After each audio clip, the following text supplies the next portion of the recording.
People are often really focused on learning different techniques, like yoga or meditation. These techniques have their good and bad sides, and as we go through this, we'll talk about those.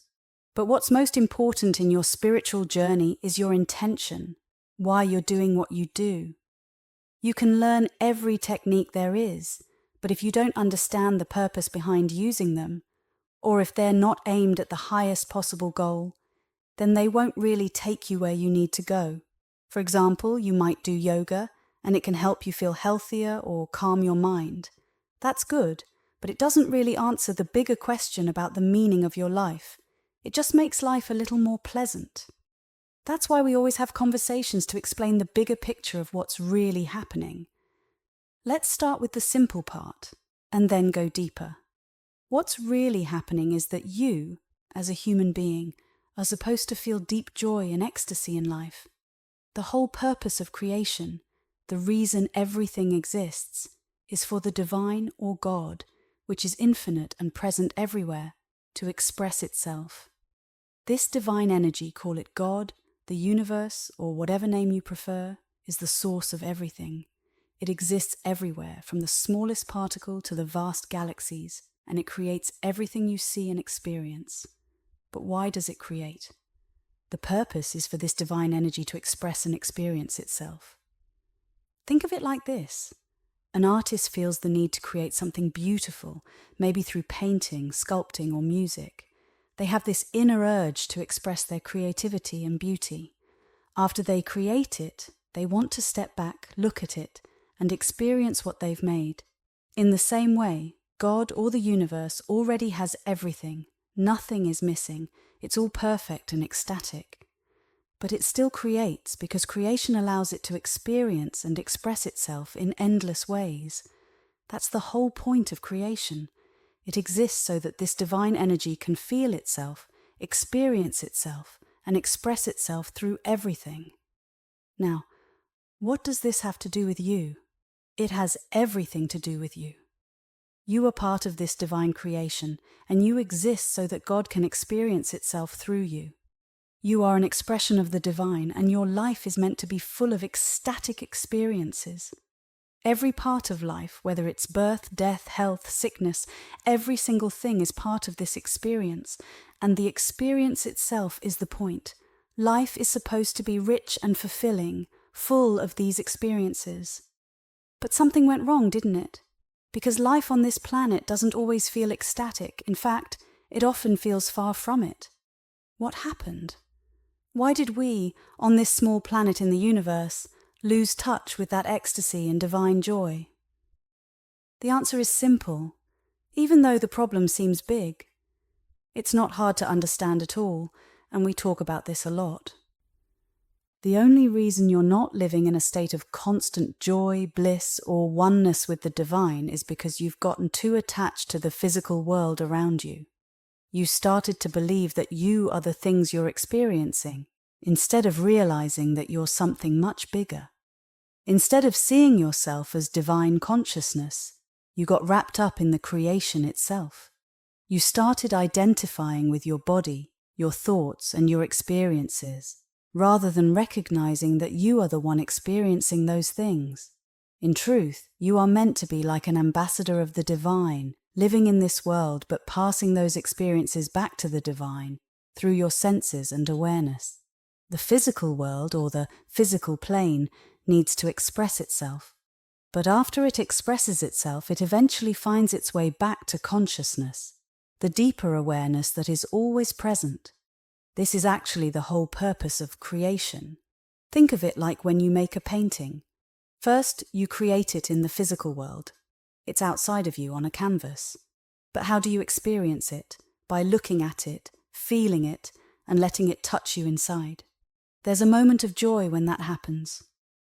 You feel that connection between the act of creation and the joy of experiencing it. That moment, when your creation comes back to you and merges with your own awareness, creates a sense of ecstasy. It's like a full circle. What was once outside comes back inside, and that reunion brings joy. This process is like the most beautiful dance that could ever exist. Creation and experience merge together, and it's meant to feel joyful. But here's where things can go wrong. Consciousness, which is that part of you that's aware and experiencing everything, can sometimes get lost in the experience. This is something we talk about a lot. Instead of just being fully present in the experience, you start to create likes and dislikes. You begin to say, I like this part of the experience, but I don't like that part. And that's where problems begin. Think of art. There's light art, dark art, paintings of men, women, old people, young people, birth, death, and everything in between. All of these are expressions of creation. Each has its own energy or vibration, and no one is denying that. But the truth is, every single thing is part of the whole experience of life. Because you're divine, and because you are connected to everything, you have the ability to experience everything. The problem comes when you get lost in those experiences. Instead of letting yourself just feel and experience what's happening, you start making judgments. You start thinking, I like this, but I don't like that. And that's where you lose your connection to the deeper experience of life. As soon as you make that judgment, you are no longer fully in touch with the divine, even though, in reality, you're always connected to it. What happens is that you create a kind of barrier between your pure, divine consciousness and the experiences you're having. You start to build a false self. This false self, or ego, says things like, I'm the person who likes this, or I'm the person who doesn't like that. You start creating an identity based on these preferences. But where does that identity come from? It doesn't really exist. It's like a cloud in the sky. Something that's there but has no real substance. You made it up in your mind. How did you do that? You used your own consciousness to resist the experience. That's all it takes. Instead of being open to everything that happens, you resist certain parts of it. You say, no, I don't like that, or that makes me uncomfortable. And in doing so, you create this false sense of self. If you didn't resist, if you just let the experience come in and pass through you without trying to hold on to it or push it away, you would stay connected to the divine. You would stay in that state of ecstasy where everything is just flowing through you and you're simply experiencing life without judgment. The moment you stop resisting and let go of preferences, you're back in harmony with the true nature of life. Let's talk about being open. What does it really mean? There are moments in your life, though rare, when you've been truly open. Maybe it was a hug, a beautiful sunset, or a moment with your pet where you just let go and were fully in that experience. In these moments, you didn't resist. You simply let the moment wash over you, like how all the rivers flow back into the ocean. And after those moments, you felt richer, not in a material sense, but in your heart and mind. This is the whole point of life, to experience what this consciousness has created. And guess what?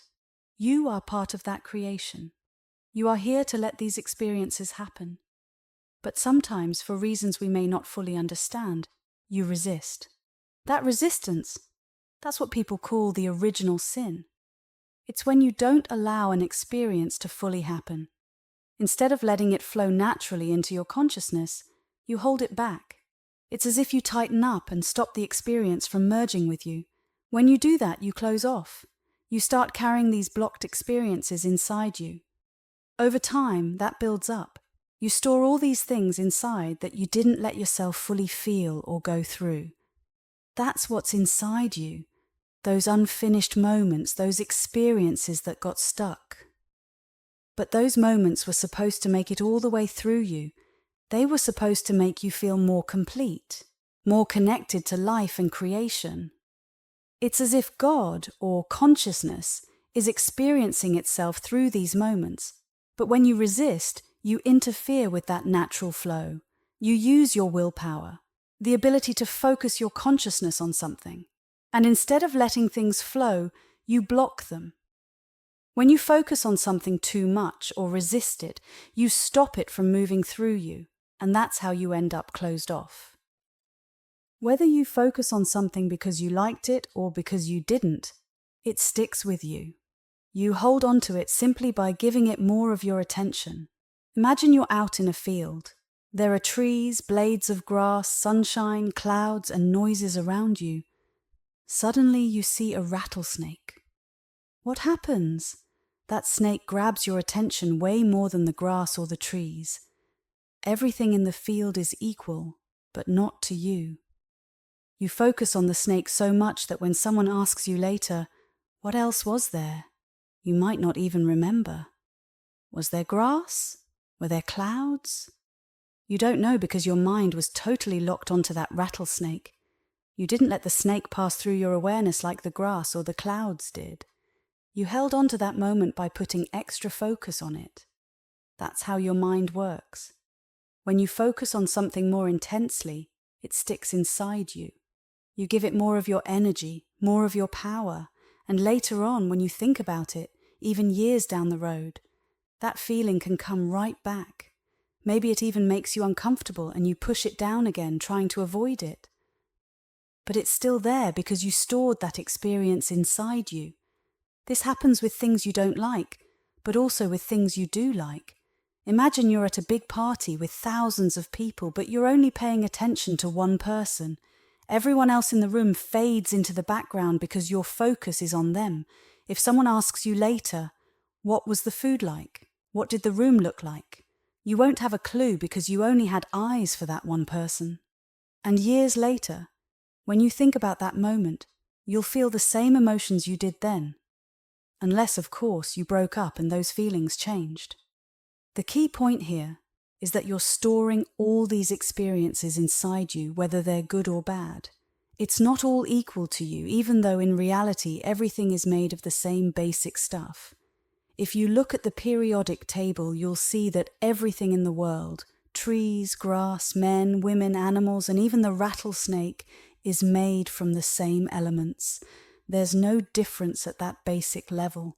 So even though your mind treats things as different, the truth is everything is equal at its core. But your focus, your attention, is what makes certain experiences stick and others pass through. Now, you might know on an intellectual level that everything is made of the same stuff.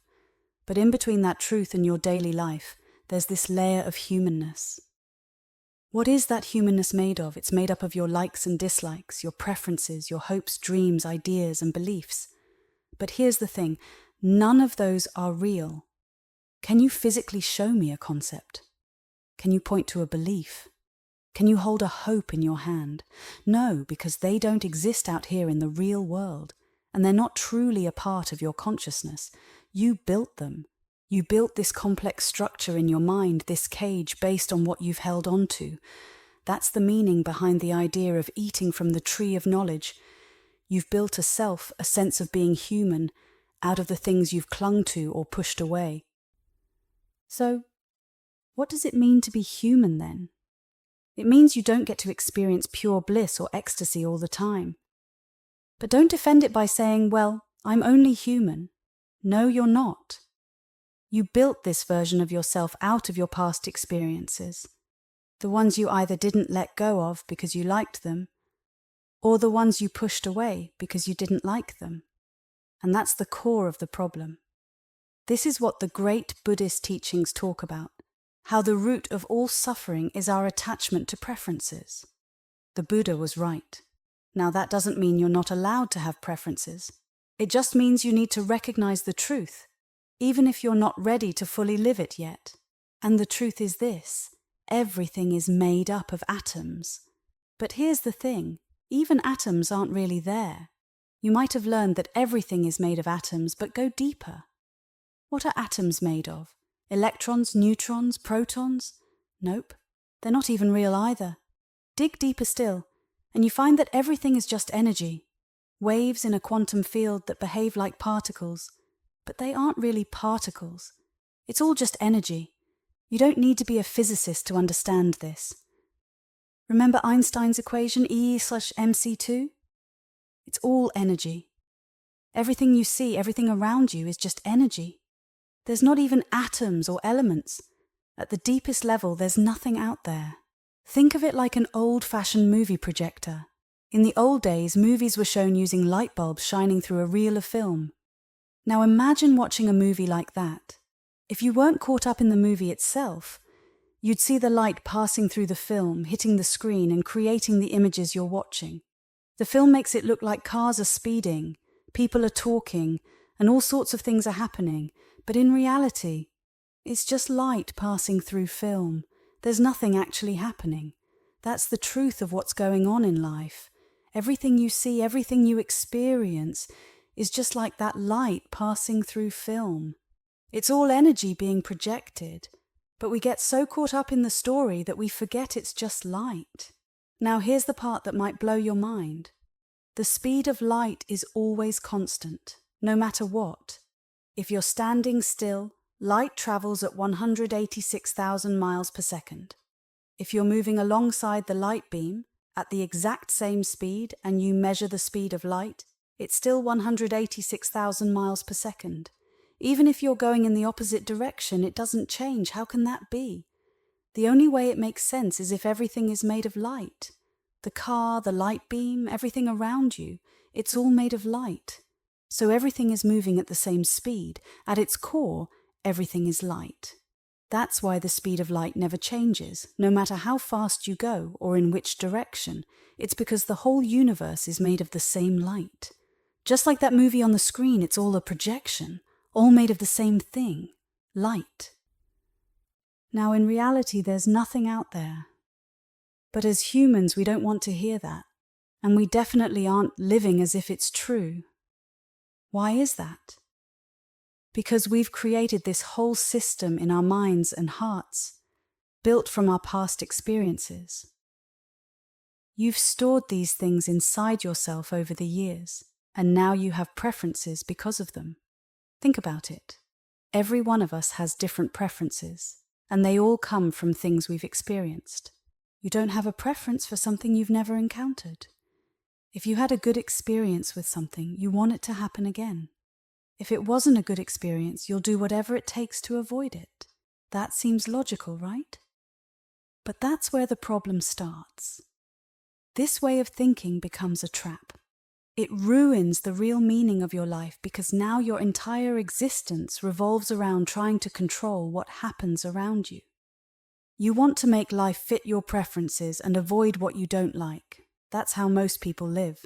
And that's what it means when they say we were thrown out of the garden. In the garden, you didn't have to work to be happy. You were naturally in a state of joy, experiencing everything as it was. But now, you have to work hard just to feel okay. You've made it so that you can only be happy when life matches your preferences.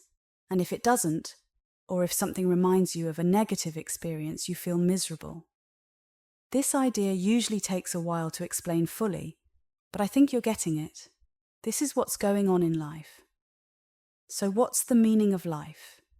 It can't be to build something, have kids, or achieve some goal, because at the end of the day, you're not going to be here forever.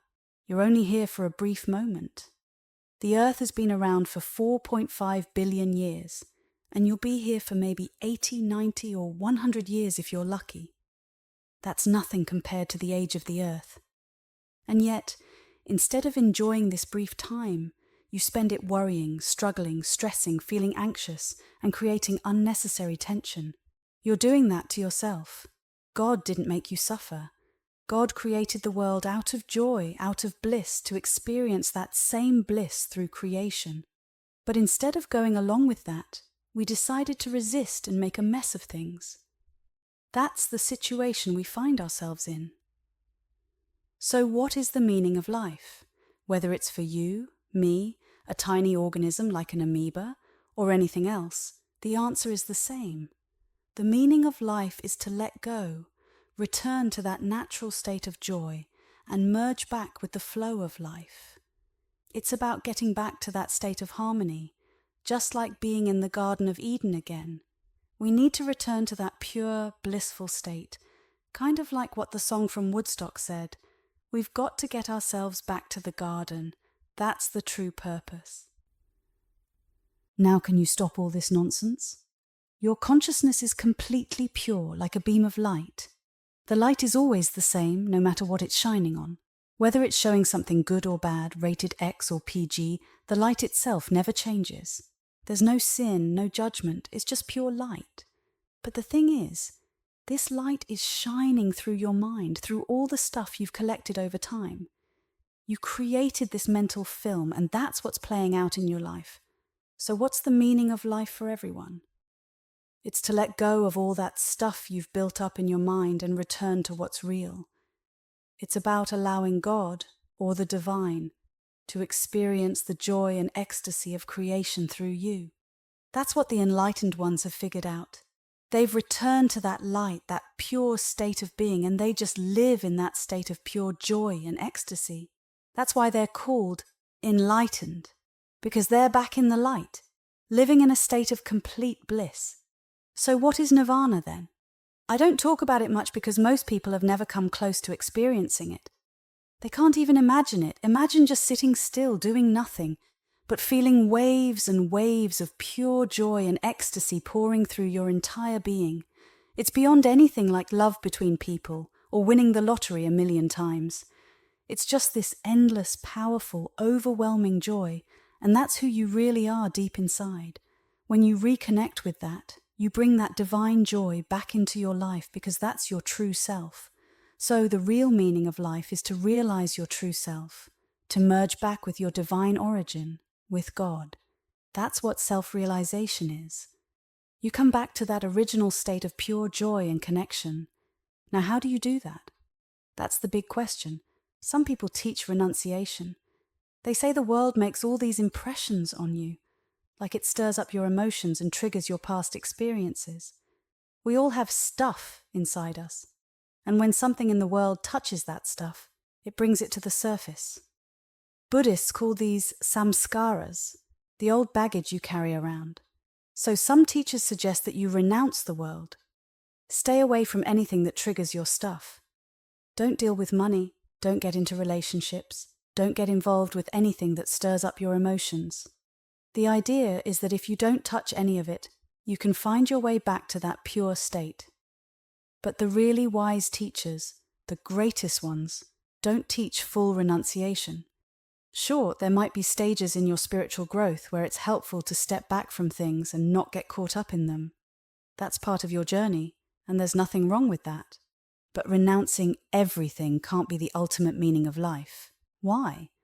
Because what triggers your stuff might not trigger someone else's. For example, money might bring up issues for you, but not for someone else. So how can we say everyone should renounce money or relationships? Everyone's life is different, and the path back to that pure state isn't about avoiding life. It's about dealing with what's inside of you. The true goal isn't to run away from the world, but to clear out all the baggage you've collected and live in that state of pure light and joy no matter what's happening around you. That's the real meaning of life, to come back to your true, divine self. Now, when it comes to let go, you need to figure out what you should be renouncing. Are you running away from something because you feel like you can't handle it? If so, you're just saying, I can't deal with this, so I'm going to avoid it. But what you should be saying is, I can't handle this, so bring it on. I need to face it and let it go. Because if you don't, it becomes an anchor weighing you down. All that stuff you've been holding inside keeps you stuck. It doesn't let you move forward in life. Renouncing everything just so nothing touches your unresolved issues can seem like a good idea. And sometimes it's a necessary step. If that's where you are in life, then that's what you should do. You need to do whatever you need to at the moment to keep yourself balanced. But if we're talking about the deeper meaning of life, avoiding everything isn't the answer. Why? Because you've only buried all that stuff inside you. Maybe you'll reach a high state temporarily by avoiding certain situations, but eventually you'll come back to it. Why? Because you're still carrying those unresolved feelings inside you, like an anchor. So that can't be the solution. Some people try to escape their issues through other means, like drugs or other distractions. They think if they can just feel good for a while, they're solving the problem. But what does that really mean? It means they're not okay. If you need something outside of yourself to feel all right, then deep down you're still not okay. And when that thing you're relying on goes away, you're right back to where you started, feeling worse than before. This applies to everything, not just drugs, but anything you use to escape or distract yourself from your own mind. So it's not about renouncing everything. It's not about getting more stuff or experiences to make you feel better. What's it about then? It's about finally getting quiet and realizing that you are the one who created this situation. You've been storing all this emotional baggage inside yourself. Sure, things happen to you, things you didn't like, and it's easy to blame the people or circumstances that caused them. But in the end, you're the one who couldn't handle it at the time. You didn't let those feelings pass through. Instead, you stored them inside, and now you're pushing them back down every time they resurface. The truth is, you are the one who has been doing all of this to yourself, and only you can free yourself from it. Yes, you can have temporary escapes, deep meditation, drugs, or something else that makes you feel good for a moment, but all those things are just distractions. They pull you away from facing yourself, from dealing with the things inside that are causing you pain. They only give you a break from your own mind, but they don't fix the root issue. The real problem is that you've made your inner self a mess. You've cluttered it with old experiences and emotions that you didn't process properly. The solution isn't to keep distracting yourself or running away. The solution is to clean it up. You need to let go of all that stuff, not avoid it. Because as long as you're carrying it, it's going to keep holding you back. You need to face it, deal with it, and finally be free of it.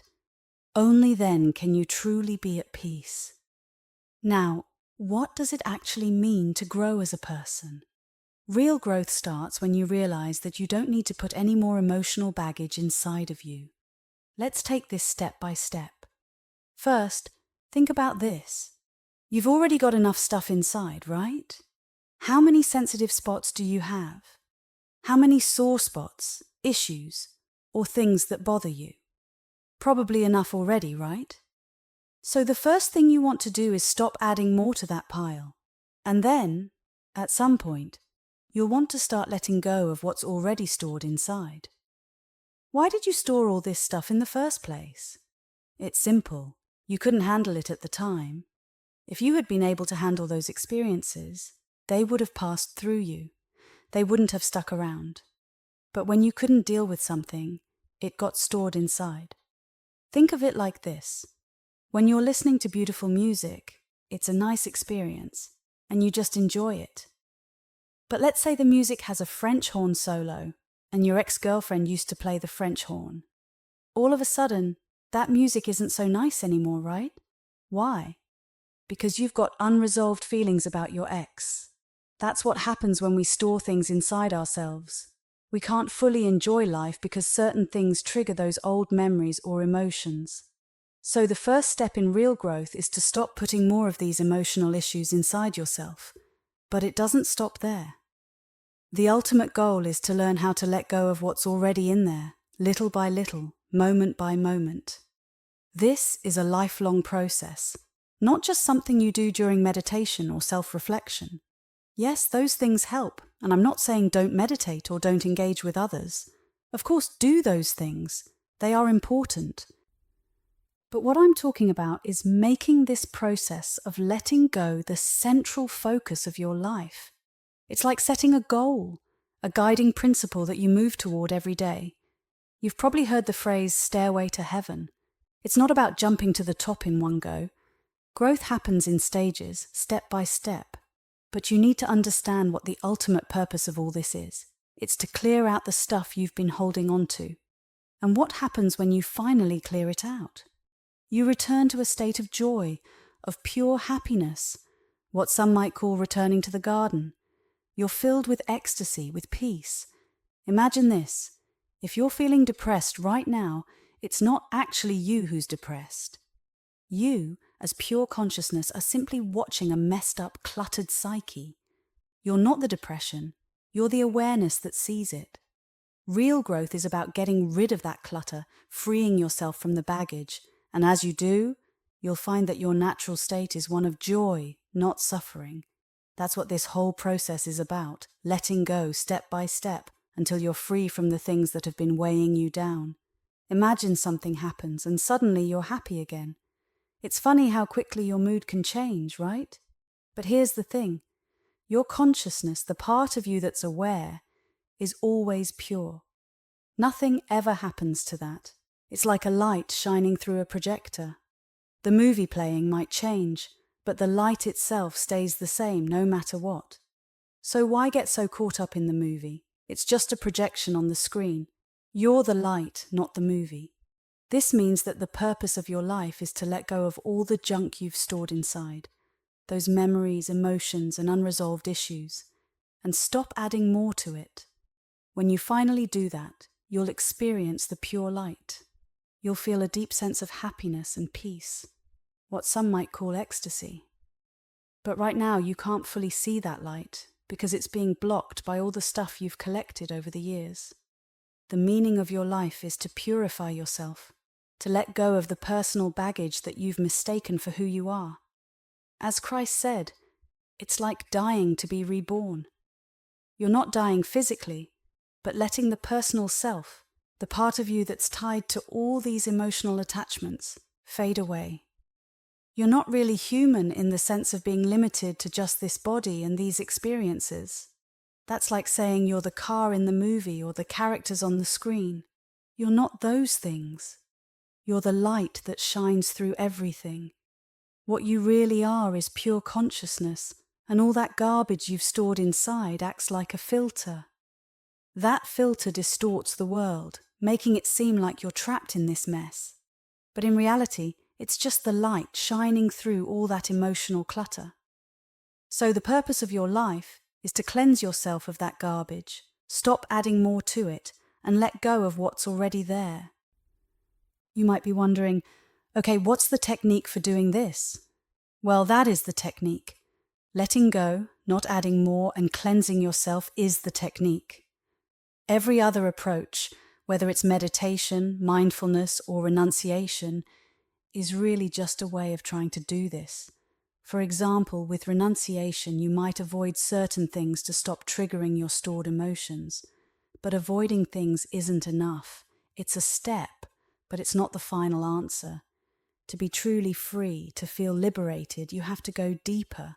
You have to actually let go of the baggage, not just avoid situations that remind you of it.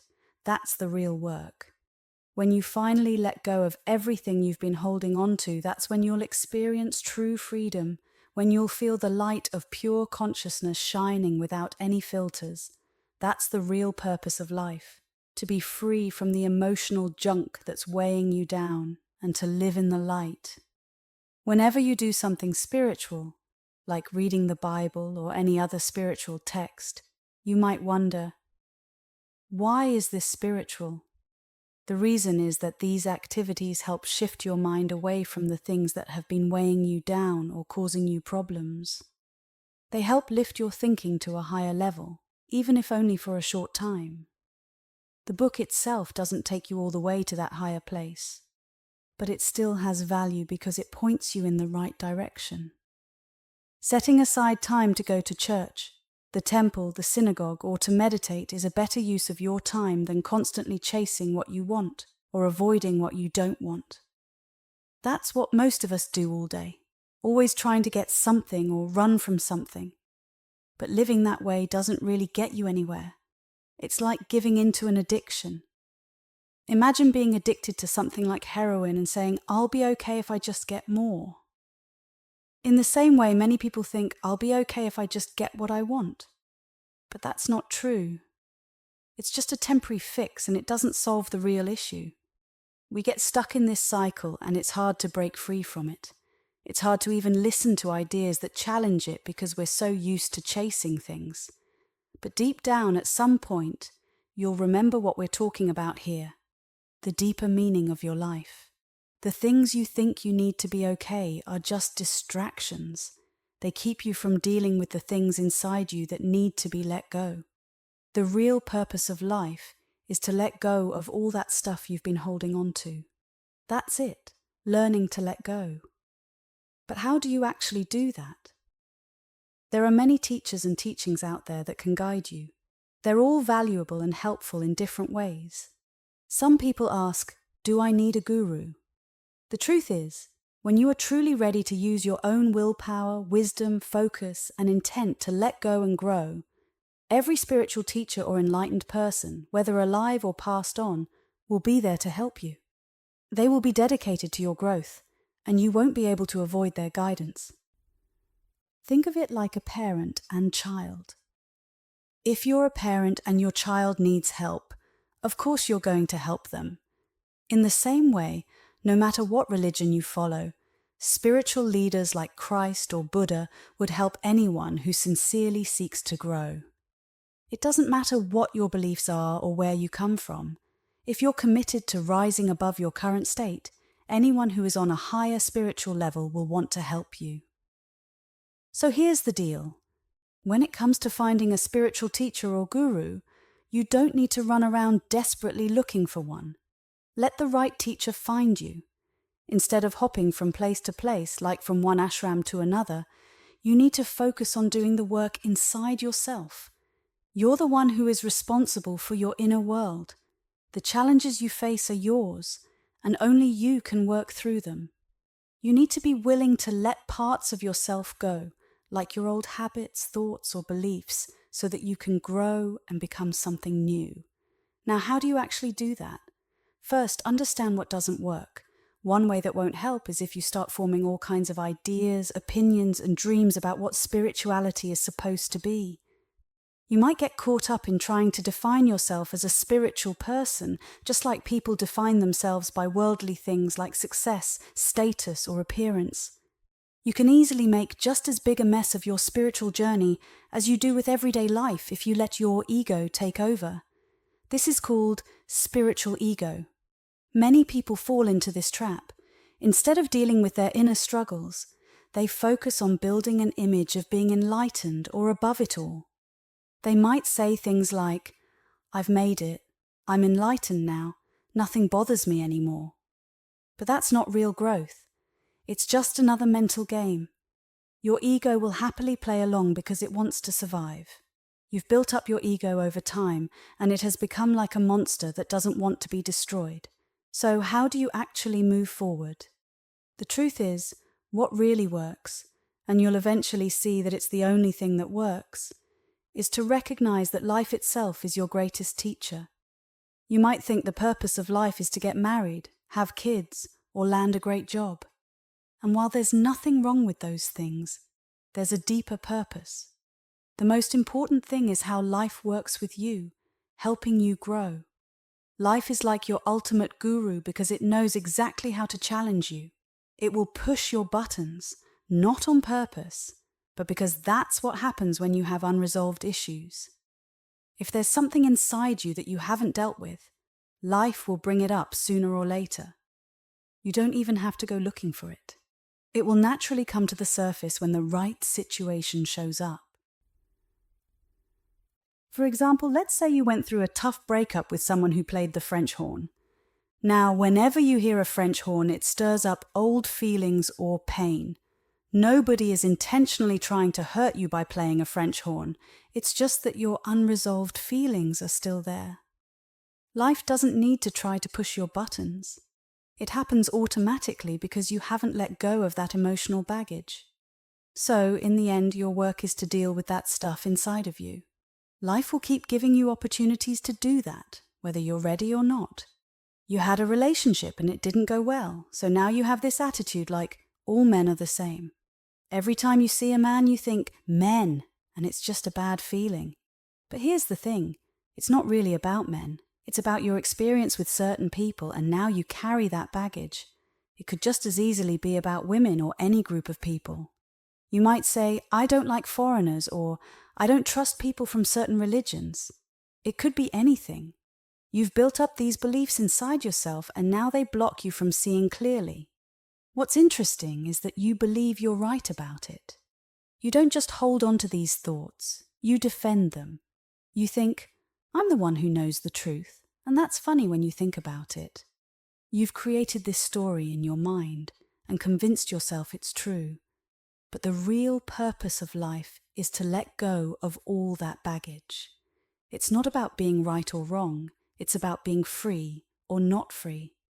At the core, Life is about connecting with something bigger, with the divine or the universe, whatever you want to call it. If God is everything, then He is every race, every religion, every belief, even atheism. He's everywhere and everything, so how can you say one group or idea is wrong? The only thing that's going to help you grow is letting go of all the personal stuff you've collected over your life, the likes, dislikes, beliefs, and judgments. There's an old Zen teaching that says, "The great way is not difficult for those who have no preferences. When love and hate are both absent, everything becomes clear. But the moment you start making distinctions, heaven and earth feel miles apart. The mind suffers when you divide things into what you like and don't like.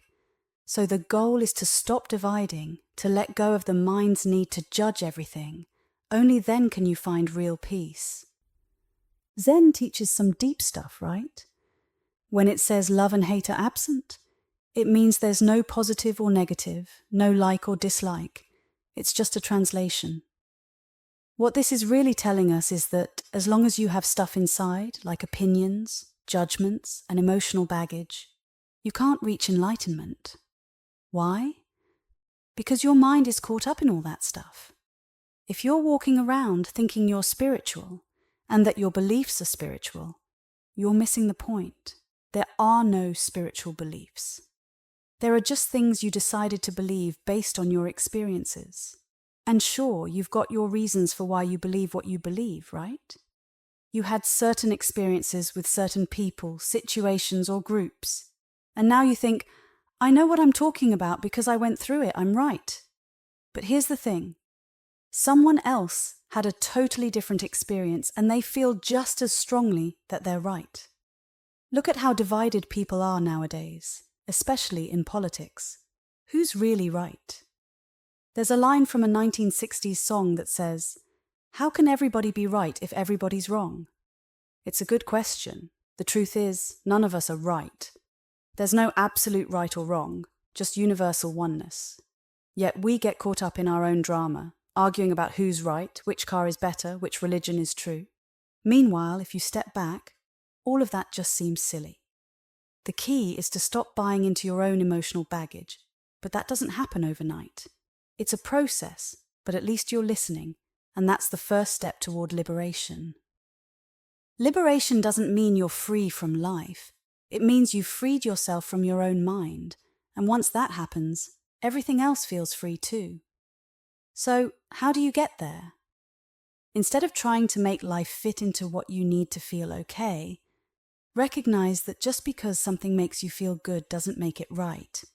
You might think, when I get my way I feel great, I feel love, so it must be right. But that's just your preferences being satisfied. For example, someone who enjoys violence might feel the same rush you do when you experience love or success. It doesn't mean what they're doing is right. It just means it matches their inner stuff. When your preferences are met, you feel good, but that doesn't make it right or true.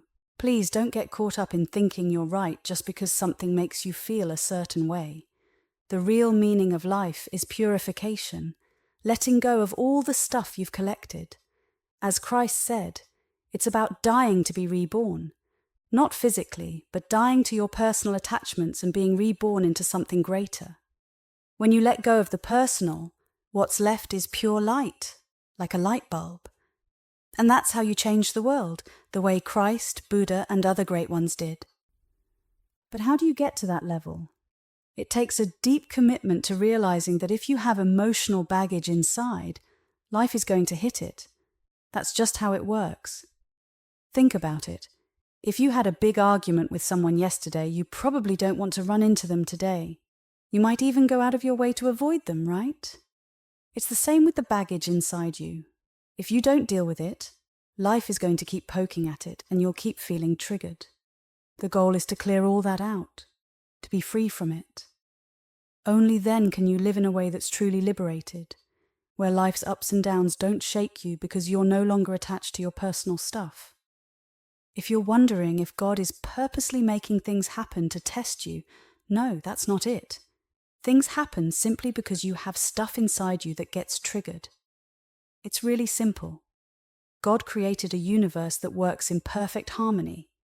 If you're obsessed with something, like a new Ferrari or Tesla, and you're so protective of it that you park it far away from everyone, just to keep it safe, what happens when it gets scratched?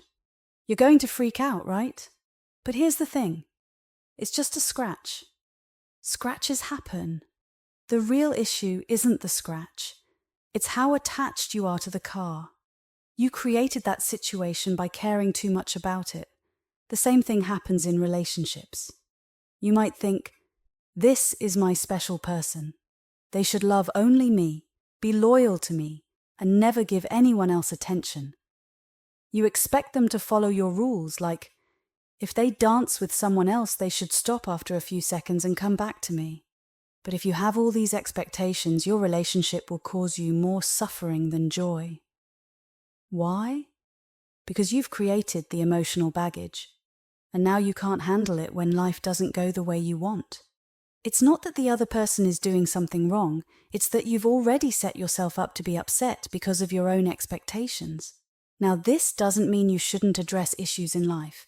You still need to handle things, but don't get lost in thinking life should always go your way.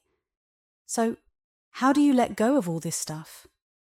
Instead of trying to protect yourself from life, which is really just protecting your emotional baggage, start your day by reminding yourself, the meaning of my life is liberation. The meaning of my life is to return to God. That's the purpose of life, and every part of your day is part of that journey. Whether it's your relationships, your meals, your job, or interactions with co-workers, every single thing in your day has one purpose: to bring you closer to God, to free yourself from your own attachments. Isn't that a good way to start your day? Every morning, remind yourself of the true meaning of your life. Don't just wait until you're on your deathbed to think about what life is all about. The purpose of life is to wake up every day with the goal of liberation, of freeing yourself from the things that hold you back. So, what do you do next? Just get up. Don't overthink it. Don't worry about which foot to step out of bed with first. Just get up and start your day. Maybe you take a shower. Maybe you eat breakfast. These are normal things, and you don't need to make them complicated. You don't have to stress about every little decision like, what should I eat? Or, what's the right thing to do next? Life will provide what you need. You just need to stay present, go with the flow, and handle what comes your way without letting your inner stuff get in the way. What if you have two choices for food? One makes you feel sick, and the other makes you feel good. Which should you eat? Obviously, you go with the one that makes you feel good. There's no need to overthink this. It's not about the details like what you're wearing, what food you're eating, or even what book you're reading. It's about whether you can accept life as it is. Let's say you sit down for breakfast and it's cornflakes, but you prefer oat milk. However, today there's only cow's milk. What are you going to do? You can either eat it with the cow's milk and be miserable, complaining to yourself the whole time, making it an unpleasant experience, or you can say, okay, next time I'll remember to buy oat milk. Right now, this is what you have. Can you handle it? Can you accept the situation as it is, without letting it ruin your day? That's what spiritual growth is about. It's not about having the perfect meal or getting caught up in your likes and dislikes. It's about being able to face reality, no matter how it shows up, without letting it throw you off balance. Let's take another example. You enjoy eating with someone special, but today they aren't there. Maybe they're at work or on a trip. Can you still sit down and enjoy your meal? Or will you let their absence make you miserable? Will you sit there thinking, I miss them so much, I wish we were sharing this meal together, and let that spoil the moment? Handling reality means accepting life as it comes, not as you wish it would be. If you can do that, you're letting go of the baggage from past experiences that make it hard to deal with the present. You stop getting caught up in old memories or preferences and start embracing what's right in front of you. That's the real challenge. Can you do it? If not, it's because you're still holding on to past experiences that prevent you from being fully present in the moment. The idea of a spiritual path is that you're supposed to be at the top of the evolutionary ladder as a human being, right? According to Darwin, higher species survive because they can adapt. The fittest survive not because they're the strongest, but because they can handle change and adjust to what life throws at them. Now think about this. Can you not survive having breakfast alone because your girlfriend isn't there? Does it wreck your day if someone else gets the promotion you wanted? Does it crush you when your boss criticizes your hard work? These reactions show you're struggling with reality because you're tied up in your own preferences, opinions, and expectations about how things should be. Spirituality is about learning to say, bring it on life. And when life hits your sensitive spots, you learn to let go instead of letting those spots control you. Of course, this isn't something you'll master right away. In fact, at first, you'll probably be terrible at it, and that's okay. That's why it's called a practice. Don't start with the big emotional stuff. If you're messed up over a relationship, for example, don't pretend you're not. Accept it, but start somewhere small. For instance, if you're heartbroken about a relationship, maybe you can't handle it when the driver in front of you turns without signaling. In that moment, you might think, no, I can't handle it. But what if you chose to handle it? Just for practice, what if you let that small annoyance go? Surrendering doesn't mean you let life run all over you. It means you deal with what happens first, before your mind starts spiraling. You manage the situation without letting all your emotional baggage weigh you down. That's what it means to let go of your stuff, your past experiences, your hang-ups, your unresolved feelings. Take an example. If your ex-husband's name was Mark and you went through a tough divorce, just hearing the name Mark might trigger something in you, even if the person calling out isn't even talking about him. Maybe someone at a party shouts, "Mark," and suddenly you feel yourself shutting down, even though he's been out of your life for years. That's a sign that you're still holding on to emotional baggage from that relationship. Your spiritual growth involves learning to handle these triggers so you can let go. If you can face what's happening in the moment, like someone calling the name Mark, and not react, you're giving yourself room to release the deeper emotional charge that's still stuck inside. This isn't just surface-level psychology. It goes deeper.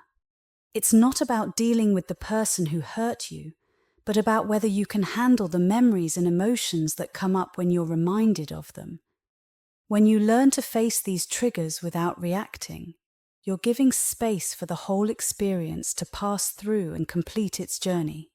It doesn't just vanish, but it finishes.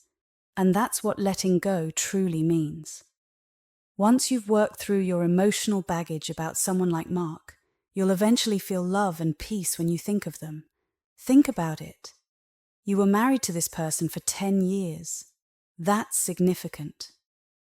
Even if things ended badly, you'll always have a special connection with Mark that's different from everyone else. Now, which relationship would you rather hold on to? The one where you're still hurt and angry, or the one where you say, "Wow, we really grew together. Thank you for that"? It's possible to go through a terrible relationship, get your heart broken, and later realize it was one of the best things that ever happened to you. Why? Because it pushed you to grow and let go of the emotional garbage you were holding on to. You can use those tough experiences to work on yourself, and before long, you'll see that they helped you become a better person. And once you understand that, you can approach everything in life with the same attitude. Life becomes your teacher, or as some would say, your guru.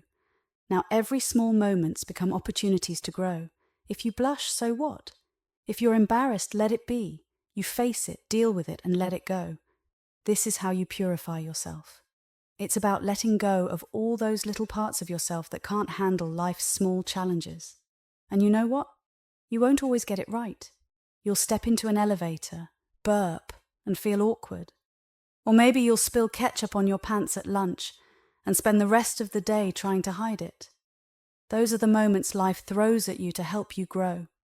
That's when life is your guru, giving you the chance to face reality as it is, without getting all bent out of shape. When you look at it this way, you realize that God or the universe isn't to blame for these small embarrassments. Spilling ketchup on your pants is just part of life. It's reality. The key is to stop trying to hide it or blame someone else. Accept it, I've got ketchup on my pants, and move on. You can even watch yourself try to cover it up and then challenge yourself not to. That whole day becomes a spiritual practice, or sadhana, as it's called.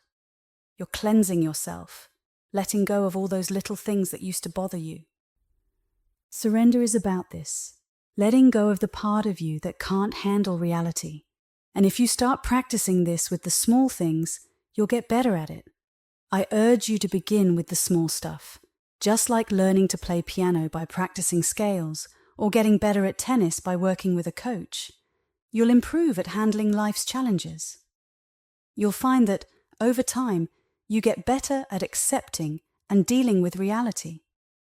And in the end, that's what life is all about. Learning to face reality as it is, without letting it mess you up. The day you can face whatever life throws at you, handle it and let it move through you, that's real growth. This doesn't mean you won't feel anything. It means you're able to handle both what happens and how you feel about it. Everything comes in and everything passes through. It's not about having no emotions, it's about not getting stuck in them. There's a story about Ramakrishna, a great enlightened master, being asked if an enlightened person ever feels anger. He answered, "Yes, but it's like writing on water. When you write on water, the words disappear instantly. That's how emotions pass through someone who is truly free. They come and they go without leaving a mark. So what if you have a bad thought? What does it matter if you said something embarrassing in front of a group of people? If those thoughts or actions pass through you without lingering, they're just like any other thought in the universe. It's not a sin. It's not something to dwell on. It's just a moment that happened and then faded away. But most of us don't let go that easily. We worry about what people think. We stress over their approval or fear they'll judge us. Why do we do that? It's because deep down we feel like we're not okay. We need people to like us, to approve of us, because we're still holding on to insecurities and unresolved stuff inside. But imagine this. What if you could let all that go? What if, even if everyone disliked you, you could still walk through life in a state of peace and joy? That's real freedom. The only reason you care so much about what others think is because you're trying to fill a gap inside yourself. You need their affection, their acceptance, because you don't feel whole on your own. But once you start letting go of that need, everything changes. You don't cling to people's opinions because you don't need anything from them. And when you let go of those insecurities, something amazing happens. People are drawn to you. They want to be around you because you're radiating peace, light, and love. The real meaning of life isn't about chasing approval or material success. It's about finding a deeper sense of joy and realization within yourself. Life is about merging with something greater, and every moment offers you a chance to grow and let go of what's holding you back. You don't need to search for these opportunities. They come to you in everyday life. Every situation, every emotion is there to show you something about yourself. It's all about whether or not you're willing to let go of the inner baggage that keeps you stuck. In the end, the purpose of your life is self-realization, finding that state of inner peace and ecstasy where you're no longer weighed down by the opinions of others or your own insecurities. Everything in life is there to help you reach that point. Are you ready to let it all go? Letting go doesn't mean you're weak or that life just walks all over you. No, letting go means allowing life to unfold. And it's about trusting that you can handle whatever comes your way. Letting go is about releasing the part of you that can't handle it. Instead of getting defensive, yelling, or making excuses, just take a breath. Relax and surrender it. Let it go. Trust in a higher power. Give it to God. That's the real technique. So let's say something happens that embarrasses you or makes you feel like you've done something stupid. It hurts. But instead of holding on to that pain or shame, get a grip on it. Picture yourself lifting up that part of your ego, all that pride and insecurity, and hand it over to the universe. Just give it away. The same way we offer flowers to the wise and enlightened, offer up your baggage, your struggles. The universe doesn't want your flowers, it wants your stuff, your emotional weight. Keep letting go of the junk you're holding on to. What happens next? When you're clearer, when you're not reacting out of defensiveness or fear, take a step back and ask yourself, is this something I even need to deal with right now? Is this mine to fix? And here's the funny part. What I'm talking about is universal wisdom. It's like the teachings of Christ. If someone spits on you, let it go. Don't react because you can't handle being spit on. Let it roll off, and then deal with the situation calmly. Christ even said, if someone slaps you on the cheek, offer them the other. It's the same lesson. Handle it. Don't ignore it. Don't pretend it didn't happen.